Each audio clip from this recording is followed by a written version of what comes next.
Hai, perkenalkan, saya Bening. Dari hasil kerja selama 3 tahun, saya udah ngumpulin uang yang lumayan nih. Enaknya dibeliin apa ya? Beli handphone baru, beli sneakers, beli baju yang lagi hits, beli mobil, beli apa lagi ya? Aduh, pusing. Coba cari di internet dulu deh. Wih, ada yang lagi jual tanah nih. Coba saya pikir-pikir dulu ya. Kalau misalnya saya beli tanah, kayaknya prospek kedepannya bakal menguntungkan deh. Tapi beneran nggak ya harga tanahnya segini? Apa nggak kemahalan? Coba tanya dulu deh. Dia kan anak stan prodi penilai, pasti ngerti masalah ginian. Halo, Du. Bisa ajarin Bu Ning nilai tanah nggak?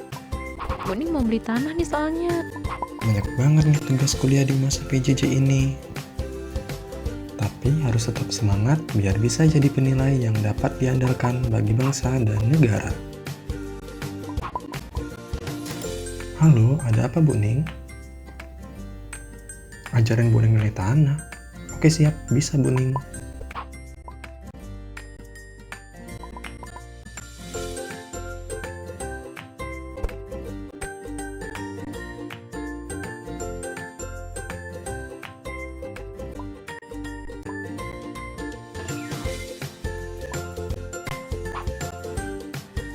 Jadi Bu Ning, sebelum menilai tanah, kita harus melihat faktor-faktor yang mempengaruhi nilai tanah, seperti kondisi fisik, legalitas tanah, lingkungan, aksesibilitas, dan lain-lain.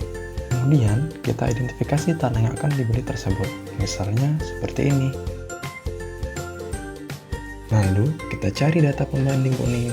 Carinya bisa di internet, di lokasi langsung, dan lain-lain.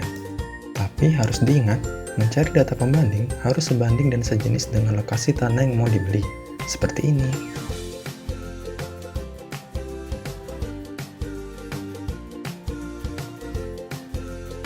Setelah dapat data pembanding, terus gimana, Du? Setelah itu, kita buat penyesuaiannya, Bu. Unsur penyesuaiannya bisa jenis data transaksi, waktu, lingkungan, legalitas, dan fisiknya. Perlu diingat, penyesuaian data pembanding disesuaikan ke objek tanah yang akan dinilai. Penyesuaian positif untuk data pembanding yang memiliki karakteristik kurang baik dari objek tanah yang dinilai dan sebaliknya. Misalnya, untuk penyesuaian jenis data, kita harus mencari minimal 3 data lagi. Kemudian kita tawar nilai tanah dari 3 data yang baru tersebut. Rata-rata selisih antara nilai data dan harga tanah yang sudah ditawar adalah penyesuaiannya. Untuk penyesuaian waktu, kita lihat berdasarkan inflasi ya Bu Ning. Cukup inflasi 2 tahun terakhir aja sih. Kemudian kita sesuaikan ke tanggal penilaiannya. Oke, terus apa lagi, Du? Aksesibilitas perlu penyesuaian nggak ya? Perlu dong Bu. Aksesibilitas merupakan ukuran kemudahan lokasi untuk dijangkau dari lokasi lainnya. Biasanya dilihat dari kriteria jalan seperti lebar jalan, akses masuk, jumlah jenis transportasi umum yang dapat dilalui menuju objek penilaian, dan sebagainya. Untuk aksesibilitas, dilihat dari kriteria jalan antar objek tanah yang dinilai dengan objek data pembanding. Kriteria jalan ini terdapat dalam rencana tata ruang wilayah. Jika aksesibilitas objek dengan data pembanding sama, maka penyesuaian 0% Bu Ning.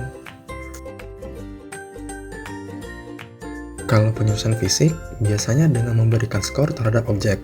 Skor tersebut dianalisis sesuai dengan analisis penilai. Penilai di sini diartikan sebagai orang yang mau melakukan penilaian tanah ya.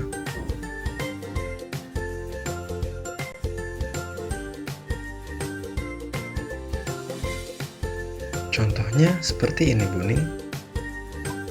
Untuk penyesuaian hak atas tanah, dilihat dari tanah tersebut telah memiliki hak atas tanah atau belum.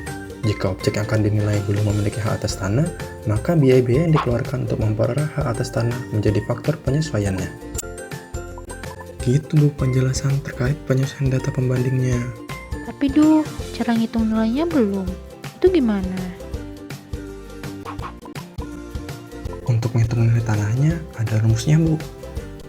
Rumusnya, harga jual tanah objek pembanding ditambah plus minus penyesuaian.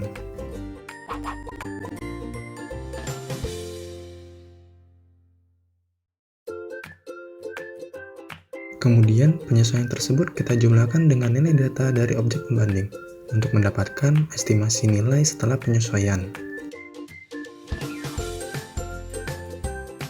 Yang terakhir, baru kita kasih pembobotan Bu terhadap estimasi nilai yang sudah dilakukan penyesuaian tadi. Pembobotan diberikan berdasarkan analisis penilai, biasanya terkait keyakinan penilai terhadap objek pembanding tersebut, apakah kondisinya lebih sebanding dan sejenis dengan tanah yang dinilai atau tidak. Oh, ternyata begitu ya cara menilai tanah. Terima kasih banyak ya, Puning jadi dapat tambahan ilmu nih terkait penilaian tanah. Bisa Ibu terapkan nanti sebagai dasar dalam mengetahui harga tanah yang mau dibeli, supaya tahu tanah di pasarnya berapa. Sama-sama Bu Ning, semoga apa yang Dudu sampaikan bisa bermanfaat ya. Kalau begitu, Dudu pamit dulu ya Bu, sampai jumpa lagi.